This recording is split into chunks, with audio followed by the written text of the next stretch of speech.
Okay, I'm taking a video. Whoa! Tell me about what you made.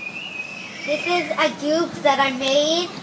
What are the ingredients? The ingredients is, if you want to make this, the ingredients are borax, any kind of borax, laundry detergent if you don't have borax, if you can't find borax, and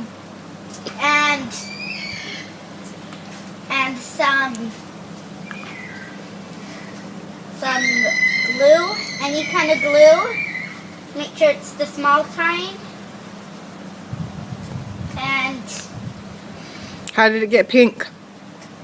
well, we kept on. It's red. It's actually red.